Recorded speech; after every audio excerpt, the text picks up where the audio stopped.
Alhamdulillahirrabbilalamin. Wassalatu wassalamu ala asyrofil anbiya'i wal mursalin wa ala alihi wa sahbihi ajmain, amma ba'du. Pertama-tama yang saya hormati yaitu Bapak Dr. Ahmad MPDI selaku dosen mata kuliah Psikologi Abnormal dan rekan-rekan yang saya hormati. Perkenalkan, nama saya Alvina Damayanti, NIM saya 1909111012. Saya dari kelas Prodi Tasawuf dan Psikoterapis semester 4. Di sini saya akan menjelaskan materi yang ke-11, yaitu menjelaskan identitas gender, parafilia, dan disfungsi seksual. Baik, untuk mempersingkat waktu, langsung saja kita bahas. Baik, yang pertama kita akan membahas gangguan identitas gender. Identitas gender adalah bagaimana seseorang merasa bahwa ia adalah seorang pria maupun wanita. Sedangkan gangguan identitas gender terjadi karena adanya konflik antara anatomi gender seseorang dengan identitas gendernya. Gangguan identitas gender dapat berawal sejak masa anak-anak. Diagnostis gangguan identitas gender diterapkan pada anak-anak yang secara kuat menolak sifat anatomi mereka atau pada mereka yang terfokus pada pakaian atau aktivitas yang merupakan stereotipe dari gender lain. Diagnosis gangguan identitas gender diberikan baik pada anak-anak maupun orang dewasa yang mempersepsikan diri mereka secara psikologis sebagai anggota dari gender yang berlawanan dan yang secara terus-menerus menunjukkan ketidaknyamanan terhadap anatomi gender mereka sendiri. Pria memiliki kecenderungan yang lebih banyak untuk melakukan perubahan gender, tetapi secara umum hasilnya lebih banyak disukai untuk kasus wanita menjadi pria. Berikut ini adalah beberapa ciri-ciri klinis dari gangguan identitas gender, antara lain. Baik, yang pertama, identitas yang kuat dan persisten terhadap gender lainnya. Yang kedua, perasaan tidak nyaman yang kuat dan terus ada dengan anatomi gendernya sendiri atau dengan perilaku yang merupakan tipe dari peran gendernya. Yang ketiga, tidak ada kondisi interseks. Dan yang keempat, ciri-ciri tersebut dapat menimbulkan distres yang serius. Baik, selanjutnya yang kedua kita akan membahas parafilia. Parafilia merupakan suatu kondisi di mana seseorang menunjukkan keterangsangan seksual sebagai respons terhadap stimulus yang tidak biasa. Berikut ini ada beberapa tipe utama dari parafilia, antara lain.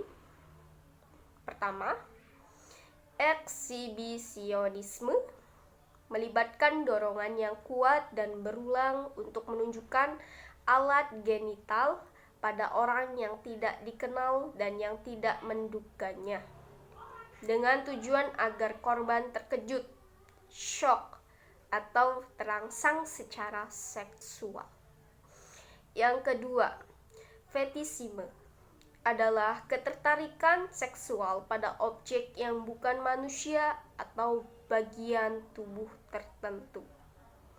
Yang ketiga, voyeurisme adalah bertindak berdasarkan atau mengalami distres akibat munculnya dorongan seksual yang kuat dan terus-menerus sehubungan dengan fantasi yang melibatkan kegiatan melihat atau memperlihatkan orang, biasanya orang tak dikenal yang sedang tidak berpakaian atau membuka pakaian atau sedang melakukan aktivitas seksual di mana mereka tidak menduganya.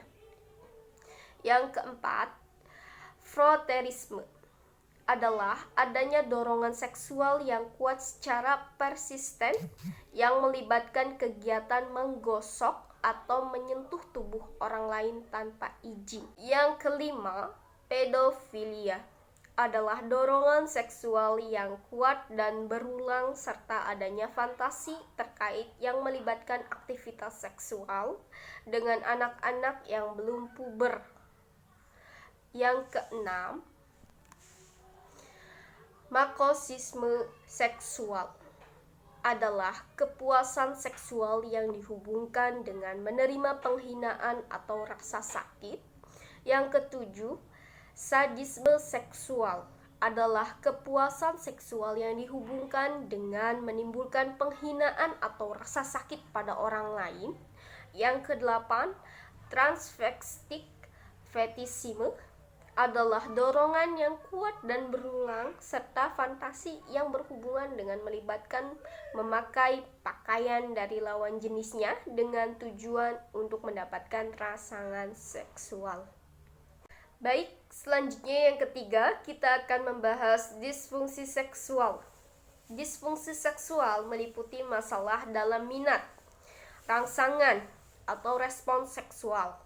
Berikut ini ada beberapa ciri-ciri umum dari disfungsi seksual, antara lain, yang pertama, takut akan kegagalan. Ketakutan yang terkait dengan kegagalan untuk mencapai atau mempertahankan ereksi atau kegagalan untuk mencapai orgasme. Yang kedua, asumsi peran sebagai penonton dan bukan sebagai pelaku. Memonitor atau mengevaluasi tubuh saat melakukan hubungan seks. Yang ketiga, kurangnya self-esteem. Kurangi pemikiran tentang kegagalan yang dihadapi untuk memenuhi standar normal. Yang keempat, efek emosional.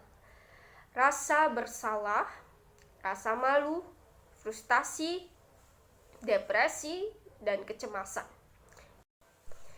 Yang kelima, perilaku menghindari kontak seksual karena takut gagal, membuat berbagai macam alasan pada pasangannya masing-masing. Baik, mungkin hanya itu yang bisa saya jelaskan. Kurang lebihnya mohon maaf. Atas perhatiannya terima kasih. Assalamualaikum warahmatullahi wabarakatuh.